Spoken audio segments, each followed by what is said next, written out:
When people feel deeply listened to, paid attention to, and emotionally attuned to, it's indistinguishable from feeling loved. This capacity for attention and focus that the digital age we're living through and the landscape of the modern world is just deracinating right and left. It's absolutely crucial to the two greatest commandments in the rubric of Jesus, of loving God with all of our heart, soul, mind, and strength, and loving our neighbor as ourselves.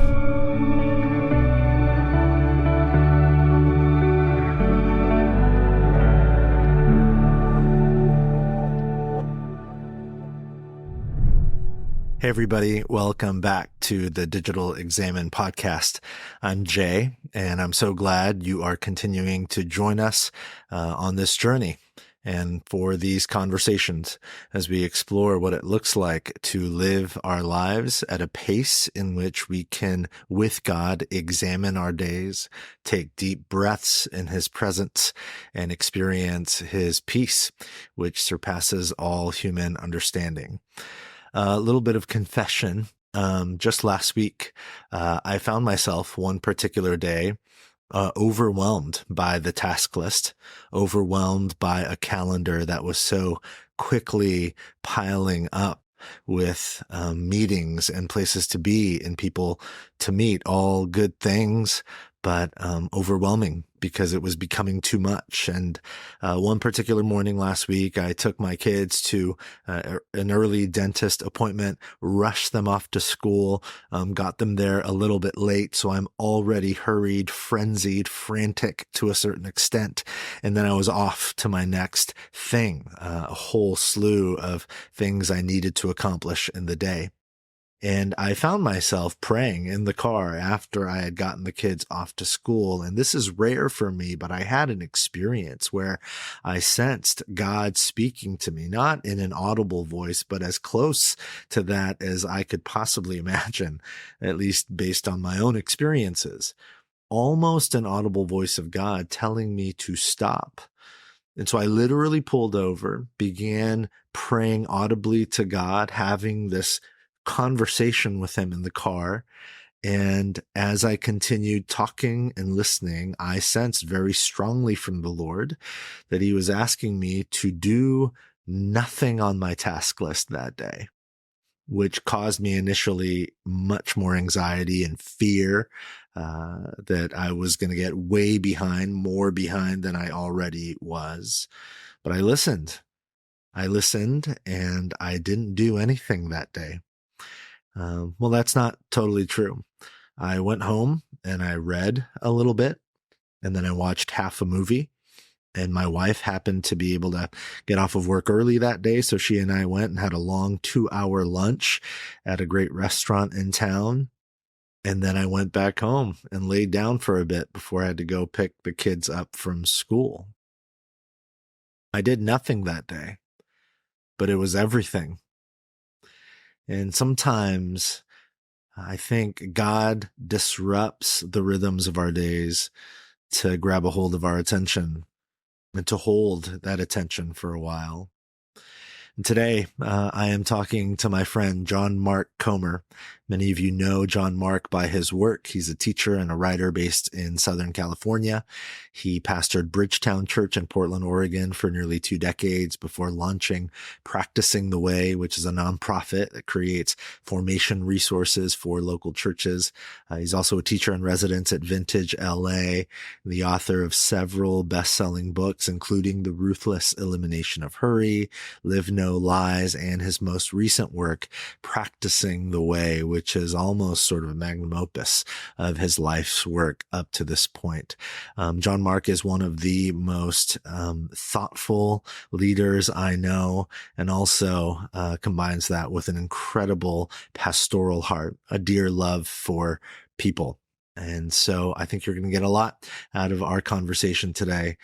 So without further ado, here's my conversation with my friend, John Mark Comer.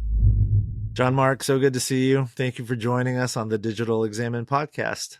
It is always a pleasure to be around you, Jay. Delight to see you. One of our hopes with this podcast, I was telling you right before we hit record, is that the listening experience itself might be sort of a collective exhale, a reminder to slow down and breathe and be with God. So necessary today because of something you've written extensively about hurry, the sort of frenzied pace at which we live. That famous Dallas Willard line that hurry is the great enemy of the spiritual life. And so you wrote an entire book, The Ruthless Elimination of Hurry, around this big idea. So for listeners who maybe are not as familiar, maybe define hurry, distinguish it from like other expressions of just a full life. Yeah, I think it's pretty simple. Hurry, at least the way I'm using it, is not the same thing as like a healthy kind of busyness. Hurry is not when you have a lot to do. I have a lot to do. I'm a dad of teenagers. I run a nonprofit. I work. I'm a neighbor and work in the church and all that kind of stuff. I have a lot to do. I have a lot on my plate. Most people in meaningful, generative lives do.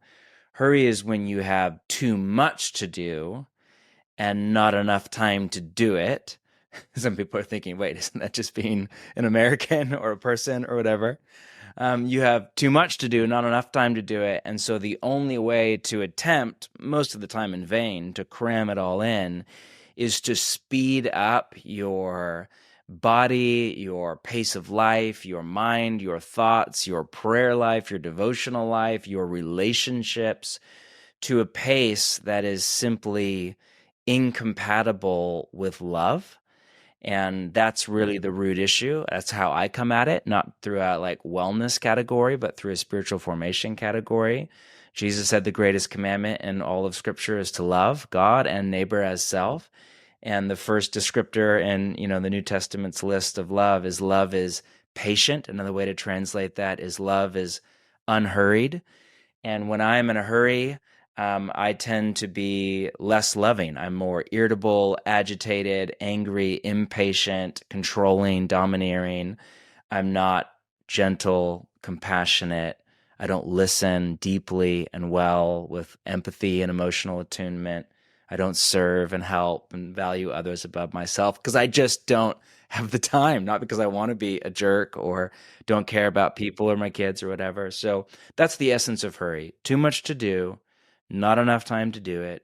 So you speed your mind and body and relationships up to a pace that's incompatible with love, both with other people, becoming a person of love with your closest relationships, and ultimately with God himself. Yeah, the writer M. Scott Peck talks about, and I know him. You've quoted him before, where he talks about attention being one of the primary forms of love. Yes. And there's this really profound intersection along the lines of what you just said. We live in the attention economy, like Yes. Tristan Harris and others, that's the commodity being sold, bought and sold, is like our attention. And you have this incredibly sobering idea in Ruthless Elimination of Hurry. You make the point that a divided attention, scattered attention, is really common amongst wild animals, which makes a lot of sense as a survival mechanism. They've got to look this way and that way, this way and that way to make sure that, Yes. Constantly scanning for threats. Right. And then you conclude that this is why animals, wild animals, are incapable of contemplative immersion, which is so sobering because we read the description. We're like, oh my gosh, that's my life. Like this thing and that thing, on to the next, the just endless calendar and task list.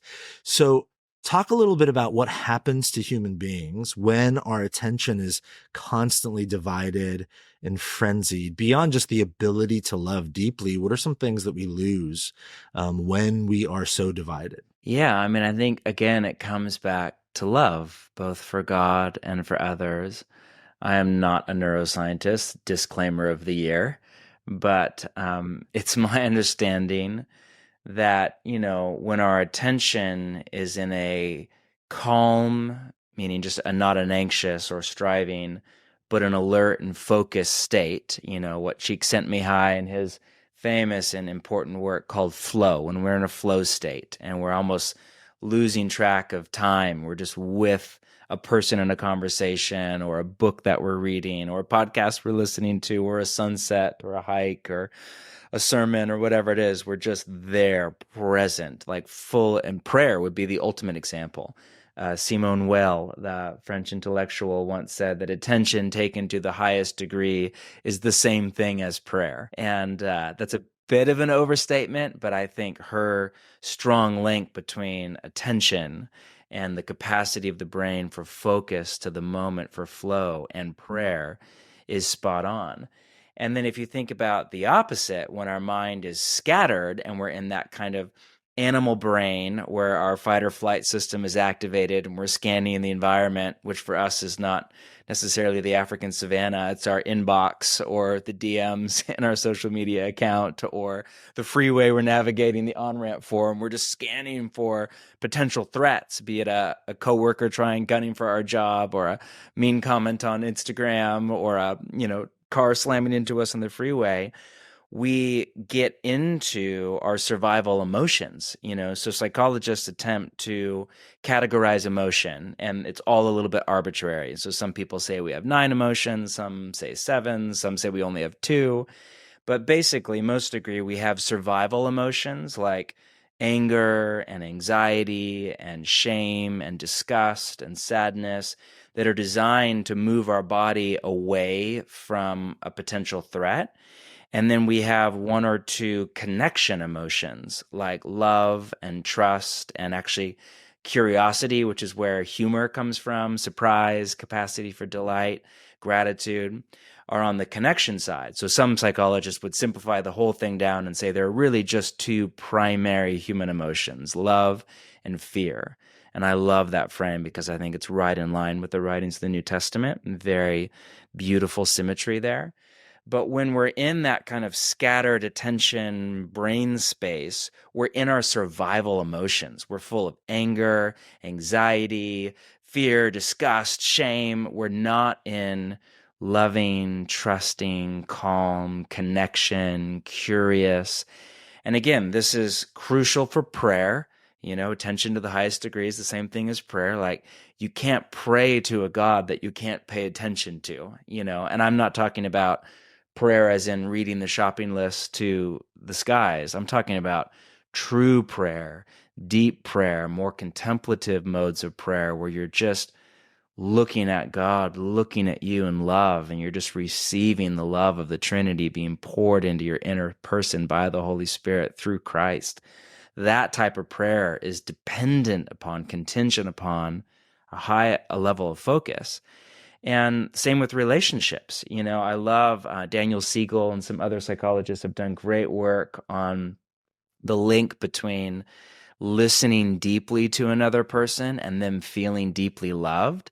So Siegel has this idea of feeling felt. And basically all the research says that if you and I were in a conflict, we're not, because we're not close enough to get really mad at each other. Right now, I know nothing but good things about you and thoroughly enjoy you every time we're together. But I'm sure if I was your roommate or we worked together, whatever, we'd get in tiffs inevitably. I know you would get mad at me. I don't know if I would get mad at you. But if we're crosswise with each other and we need to have a hard conversation, the research shows that if I were to listen to you with full attention, eye contact, body posture, and with emotional attunement. So I'm not just like paying really good attention with my eyes and my ears and my body to what you're saying, but I'm emotionally paying attention. I'm feeling, if you're feeling anger or fear or sadness or hurt, I'm feeling that and I'm letting those feelings into my body. Even if at the end of the conversation, I completely disagree with your perspective and I don't accept your critique or your request out of my life, and at the end of the day, we agree to disagree. Still, the likelihood is that you will walk away feeling loved by me. And it could go 2 ways. That when people feel felt, it is when they feel deeply listened to, paid attention to, and emotionally attuned to, it's indistinguishable from feeling loved. And which I think gives us a whole new pathway forward, especially in relationships, with your kids or coworkers or people where you can't always agree on things. You can give each other attention, listening, love, and focus. So this capacity for attention is and focus that the digital age we're living through and the landscape of the modern world is just deracinating right and left, it's absolutely crucial to the two greatest commandments in the rubric of Jesus of loving God with all of our heart, soul, mind, and strength, and loving our neighbor as ourself. Yeah. It's a fascinating idea that I think, as you put words to it, it makes sense to most of our lived experiences. I think many of us have had the experience of sitting with somebody, whether it's a friend or an acquaintance or whoever, and having a difference of opinion on a particular position on whatever, politics or theology or whatever, and yet walking away with a strange, surprising sense of connection, Mm-hmm. not because of the position, but because the posture toward one another was one of attention, Yep. attentiveness, care, love, all those things. In many ways, for those listening who are in pastoral ministry, that is in many ways the role is to give the gift of our attention Yeah, I to one mean, another. think So, about like a really good therapist. They are yeah, they are not hurried. They tend to yeah. be calm. They are incredible listeners. They are emotionally empathetic. They're not in a rush. They're present. They have a high capacity for attention, and that's not just a professional skill set. That's a way of being in relationship that I think is deeply congruent with discipleship to Jesus. That phrase, way of being in relationship, I think is so helpful.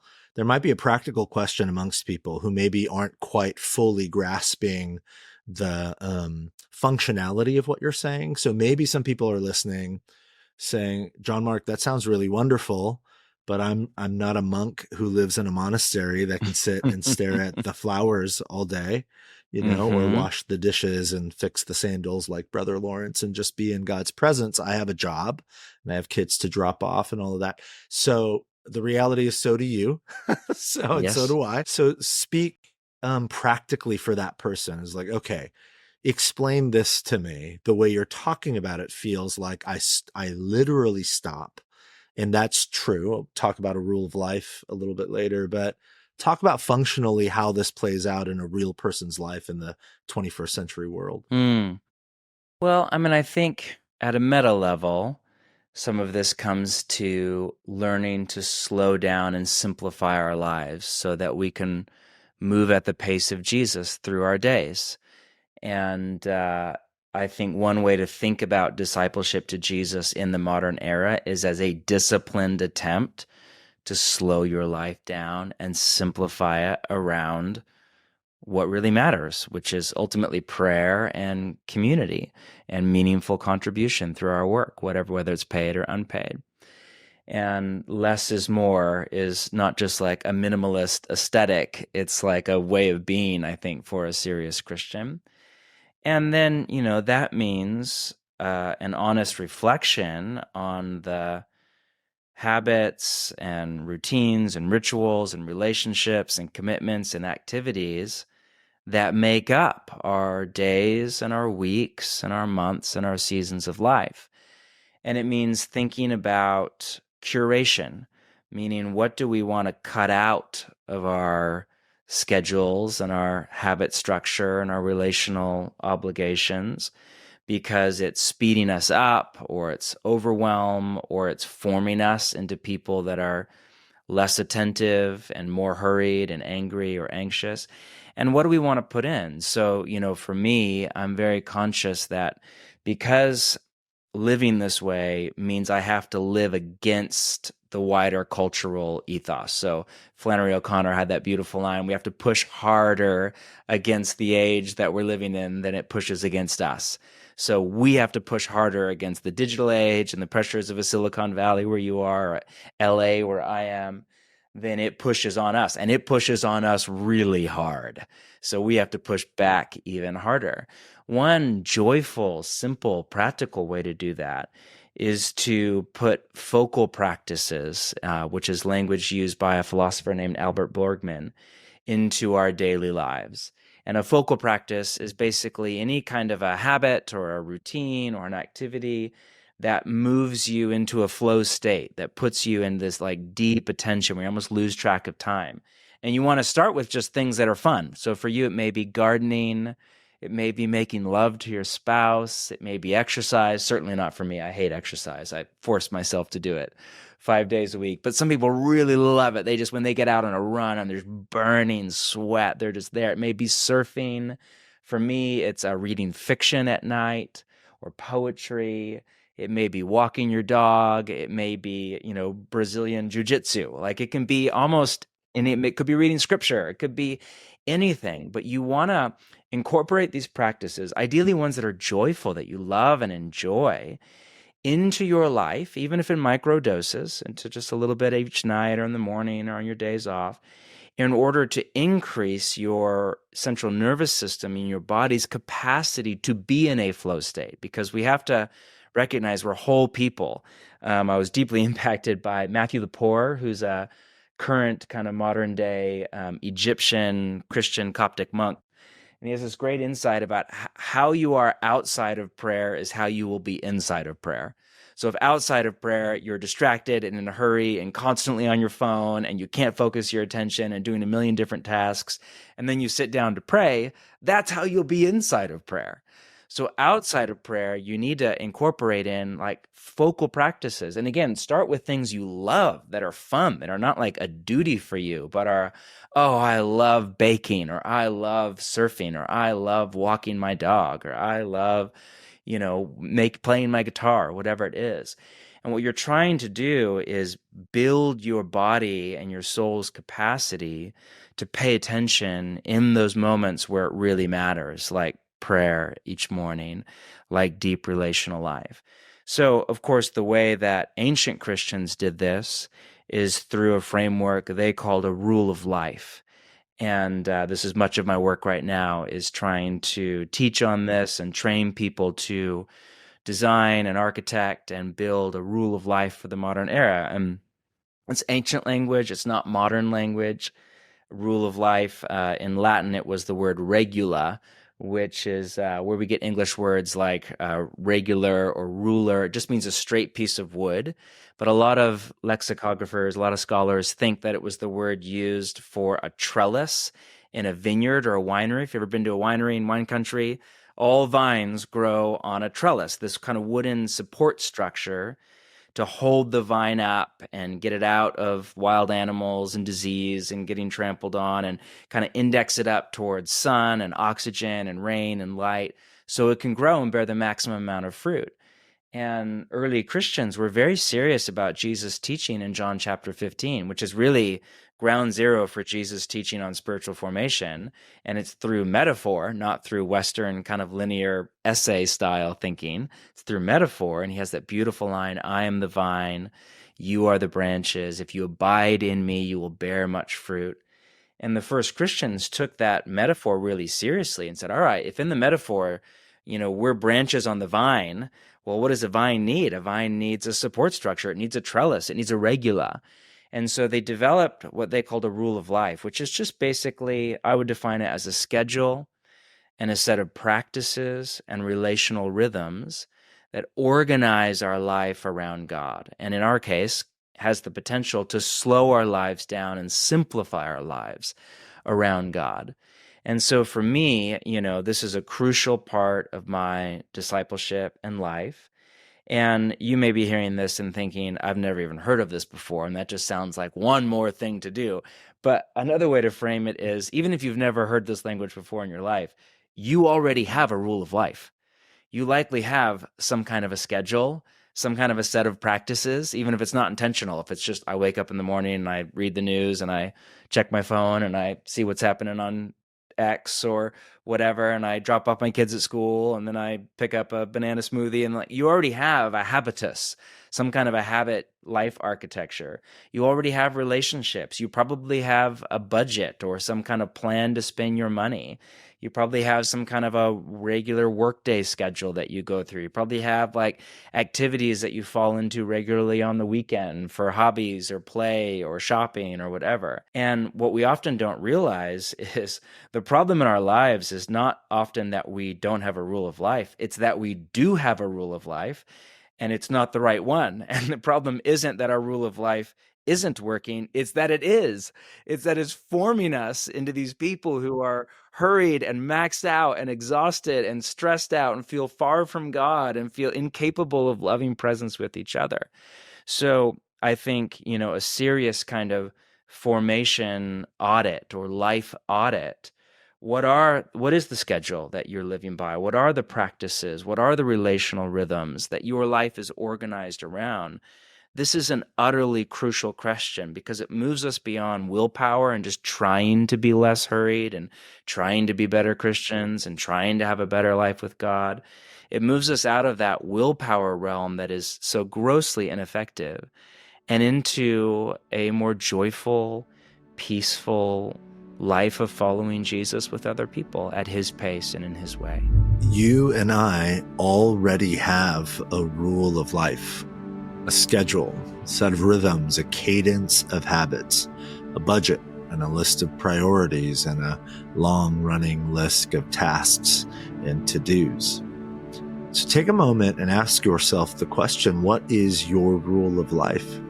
How have you cultivated it? Have you cultivated it with intentionality, or has your schedule and your priorities simply created the rule of life for you? And if intention has not been a part of creating and cultivating your rule of life, then what might be a necessary next step for you to cultivate a rule of life that organizes your life around the person you sense God is calling you to be? Take a moment, ponder those thoughts, and then we'll come back to the conversation with John Mark.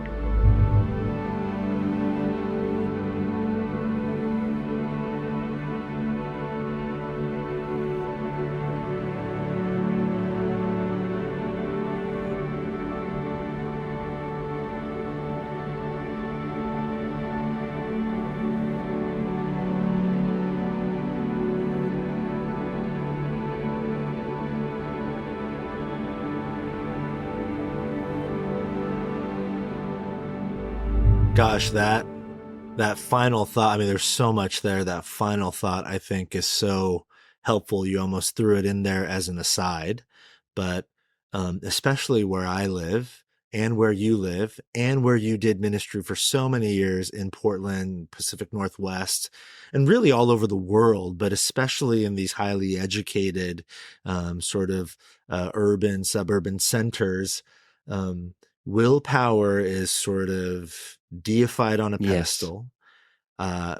If I just have enough of it, if I could just exert enough of it, I can form the life I've always dreamed of. I just recently was reading Jim Wilder, who was dear friends with Dallas Willard, this book Renovated. Yep. And he has he's got this short little line in there, Jim Wilder. I'm paraphrasing him, but he essentially says, willpower is a great sign of maturity, but it is terrible at producing maturity. You cannot just will your way to it. You need a plan. Yes. You need a rule of life. Yeah.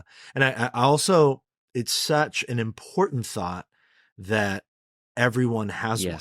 Like literally every person has one and is being formed in whatever their rule of life is intending to form them. I think that's such a great thought. I want to talk, this is connected. I want to talk about your newest book.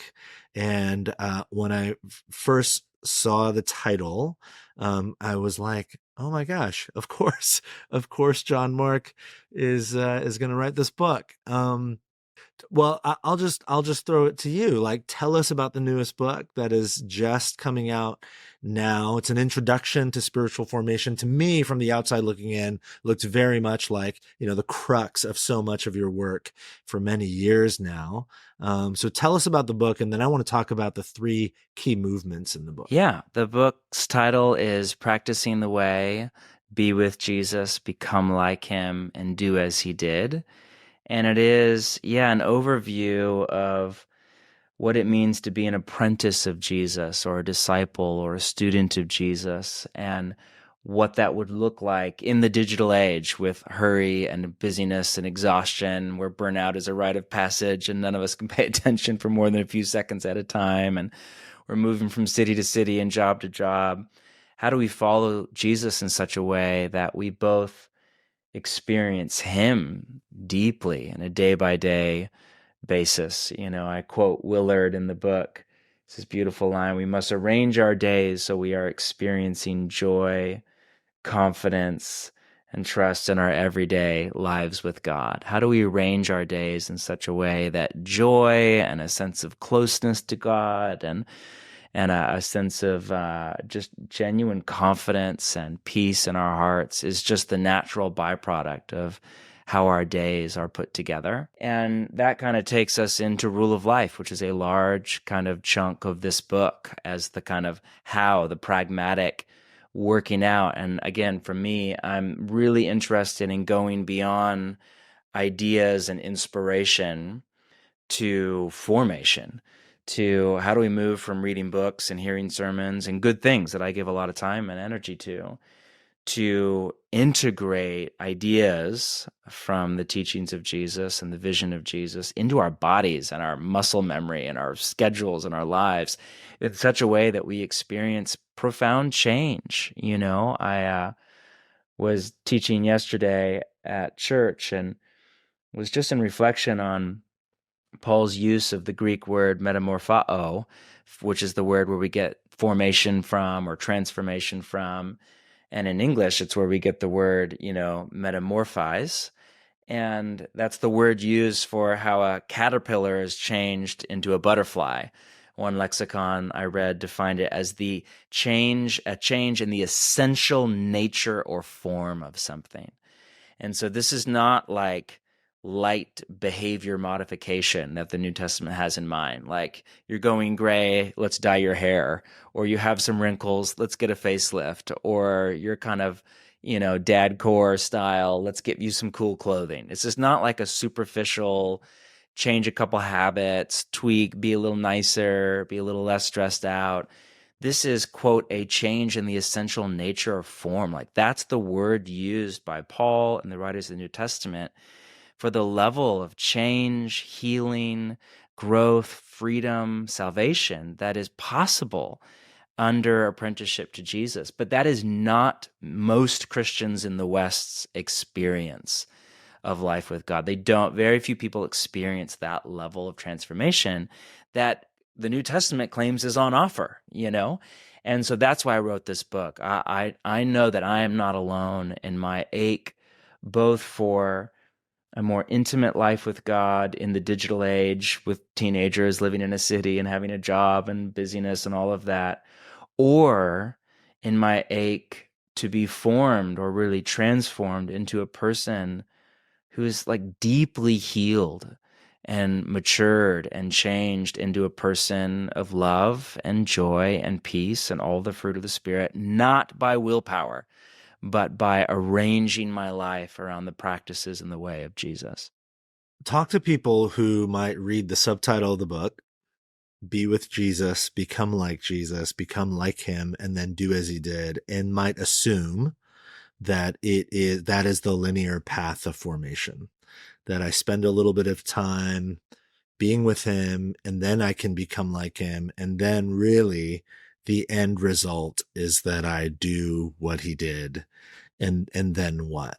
Because it's not what you intend. And I've heard you write, and I've read you write and heard you speak extensively about formation, that it is not this linear path. The reason I ask the question is because I think there is on both sides either just deep intrepidation and maybe even anxiety or fear that it's this sort of linear path and I just can't seem to get past step one, or on the other side of it, a sort of ego in us that says, well, like, I did the stuff. I went to Awana and I, whatever.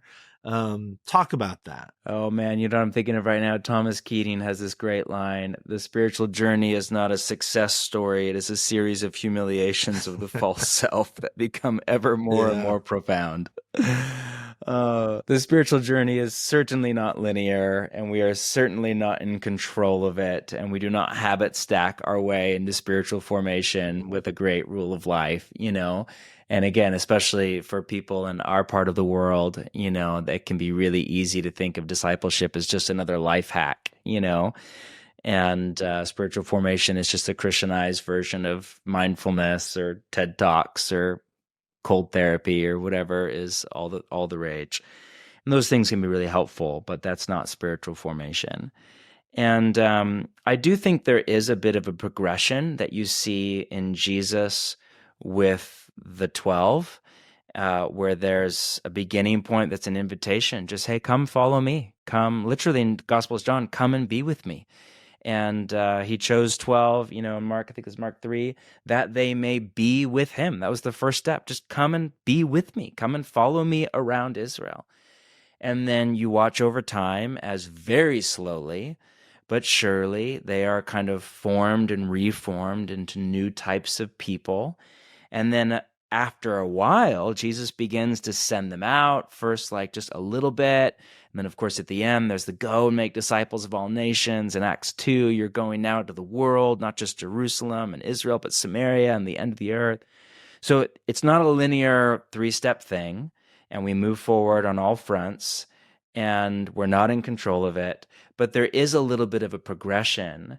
And I think the main point there is not to key in on a three-step process. There is no three-step process. There's certainly no formula, but is to figure out how to organize our lives around discipleship to Jesus. So, I open the book by saying that we're all disciples. We're all followers. The question is not, are you a disciple? It's who or what are you a disciple of? And that language sounds anathema, especially on the West Coast, especially if you're anywhere close to my age, especially if you've bought into the indoctrination of a be true to yourself culture. But the irony, and this is where all the digital stuff, that the work that you're doing is so important, is, there are powerful forces. This is the closest I get to conspiracy theory culture. There are powerful forces in Silicon Valley and far beyond that have a vested interest in you believing that you're not following anybody. You're just following the desires of your authentic self, not the algorithms that were fed to you by spending hours a day on your phone. Because if they can get you to think that you're freely choosing to buy this product, vote for this candidate, think this thought, adopt this ideology, put this flag on your doorstep, then they can keep you and I blind to the ways that we're actually being manipulated from the shadows by other people's agendas and desires to profit off of us, to manipulate us, to get our votes, our likes, our attention, our money, our time, our beliefs, our ideologies, our social opinions, so on and so forth. And I don't mean that in some kind of angry, reactionary way. I think that's just a sober realization of this is the world we live in. There are powerful forces that are discipling you and I every single minute of every day, that are forming us every time we open our phone, every time we step into our corporate office, every time we walk outside our door and get in our car and drive down the street. There are powerful forces that are discipling us, apprenticing us, forming us, and again, push back harder than what pushes against you, the Flannery O'Connor line. So I think the call is really, what are you organizing your life around? For many people, Jesus is not the center. Jesus is like a hobby or an addition or a life hack. But really, work is the center, or career advancement, or family, or physical fitness, or fame, or art. All good things, but not the thing that really become the organizing center of our life. And I think the call of Jesus is to make discipleship to him the organizing center. I mean, Jesus had that beautiful line, seek first the kingdom, and all these other things will be added to you as well. So those things, our work, our career, our finances, our relationships, our family, they all find their rightful place, but only when integrated into the right kind of center, the right foundation for living. And what I'm trying to call people to is really just what Jesus is calling me to and all of us to, and that is to make him the foundation. And this is language used by Jesus in the Sermon on the Mount for living. Yeah, profound word. For people, especially for those who are not familiar with your work and the sort of the lineage, theological formational lineage that your work carries on. Yeah, I'm really excited about them digging in and having this introduction. And for those who are, I mean, that's what I'm really trying to do. I've been so deeply graced by the world of spiritual formation, the writings of people like Dallas Willard and many others, so deeply formed. And I want to make some contribution, but mostly do my best to kind of pass that baton on to, readers of all ages that are new to this conversation, but specifically younger readers in urban and metropolitan centers in the digital age. Most of my heroes, none of them were interacting with how do we follow Jesus in the digital age. Very few of them were interacting with progressive secular culture. Very few of them were interacting with the transience of modern life. And these are major challenges. The noise of modern life, how difficult it is just to get to quiet. And so I want to try to, my life has been transformed by books and ideas and practices that I have received as a gift from some of these modern day saints. And this book is very intentionally me trying to put all of that into one easily accessible book that we can pass out to each other and to our family members and friends, and hopefully invite people into some kind of a similar journey of formation. Yeah, that is in so many ways the gift I think you have to offer church and followers of Jesus today. You've been such a tremendous help to me on a personal level and to so many people that I know and to our church. So really grateful for you. As we sort of land the plane here, John Mark, I want to ask you, you mentioned Jesus's sort of concluding words, his great commission to his followers, the 11 young men that remain at the end of Matthew's gospel. And I've always found it so fascinating in Matthew's gospel. There's this little throwaway line that I don't think should be a throwaway. It's lingering there, just staring us in the face. It says that the 11 gather. Jesus is about to ascend into heaven. And then it says that some of them doubted. And then literally the line after that, some doubted. So there's 11 young men. They've seen the resurrected Christ. And a handful of them are like, dude, I don't know. I still don't know. I'm not all the way there. And Jesus says to all 11 of them, go and make disciples. And then boom, off they go, all of them. And then the birth of the Christian movement. Just as we conclude our conversation here today, maybe give a brief pastoral word for those of us who are listening, and maybe not quite like those 11 young men standing on that hillside, but we've got our own doubts. Like, I want the thing you're talking about, John Mark. I want to experience life in ongoing communion with Jesus. I want to be with him and to become like him. And I want to experience the richness of a beautiful rule of life centered on Christ. But I have doubts. I don't know if I can. I don't know if I have the discipline. Maybe it's deeper than that. Like, I don't really know if God wants to be with me. Speak to those of us who are listening that have doubts, and give a pastoral word. Man, Jay, I mean, as you know, there are so many different directions we could go to end this conversation. But one thing I'm struck by in that story is there was not one disciple who was doubting and was with Jesus. There was a community of disciples that were together. Some, like Thomas, doubting, and others, like the Apostle John, just full of robust faith. And I think that goes to the spiritual journey. Often a concept like spiritual formation or discipleship or rule of life is run through the grid of kind of Western radical individualism. And we think, how do I craft my rule of life? How do I open my life to spiritual formation? How do I deal with doubts? And again, that's not bad. But I think, how do we is a much better question. And I think this is a journey that is lifelong. My book is more of a primer. This is not a short, easy, formulaic journey. It is a lifelong, long, winding one. And it is not a journey we go on alone. It is a journey we go on together. Jesus did not have a disciple. He had disciples, plural.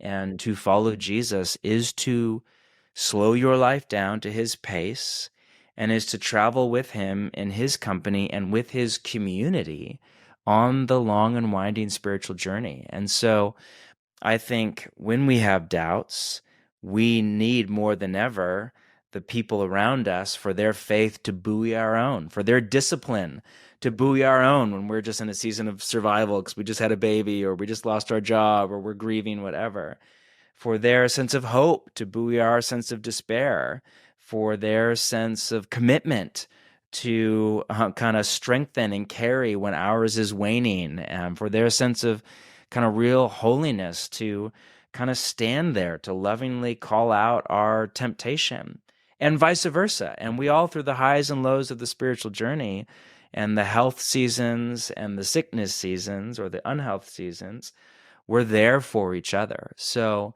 that may be a non-orthodox answer, but I think where my mind goes is start small.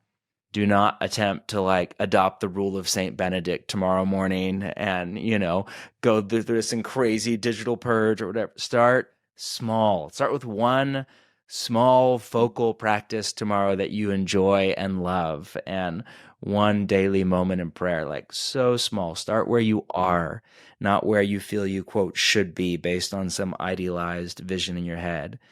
And take it slow. This is not about adding to your life. It's about subtracting from your life. It's not about adding complexity, but pursuing simplicity.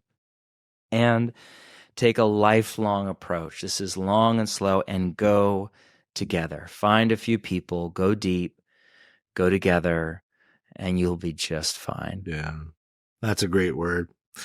John Mark, for folks who want to find out more about you, connect, you've created so much good work out there. Where's a easy, accessible place they can go to connect with your work? You can go to johnmarkcomer.com, but my whole life right now is at practicingtheway.org, which is a new organization we've started that the book bears the name of. That is our attempt to create resources to do all of this kind of stuff for you and for churches and small groups. So it's all available. Everything there is free. Practicingtheway.org. Yeah. John Mark and I were talking right before I hit record about the small group that I belong to in our church, and we're doing the prayer practice from Practicing the Way along with like 25 other small groups in our church. So I can't recommend it enough. It's having a really, really cool impact on us, and a formative sort of shaping impact. I paid him to say that. I said, hey, bro, if I send you a coffee gift card, sponsorship, will you say this? Sponsorship. Oh, I can't recommend it enough. John Mark, your dear friend, thank you so much for being on, for blessing and encouraging our folks who are listening. Really, really appreciate you. No, thank you for having me. Bless you and peace to you all. Thank you guys so much for joining us for that conversation. I'm sure that so much of what John Mark had to say is provoking thoughts and ideas. Maybe it's challenging you or convicting you. My hope and prayer for you is that you would do more than just listen and hear, but that you might act, participate with God as he leads you toward an unhurried life, a life of ongoing communion with him. If you're new to the podcast, or if you've been listening and this podcast is helpful for you, we would encourage you, like it, share it, subscribe, share it with friends. It's really hugely helpful for us. So grateful that you're on the journey with us, and we will talk to you all again very soon.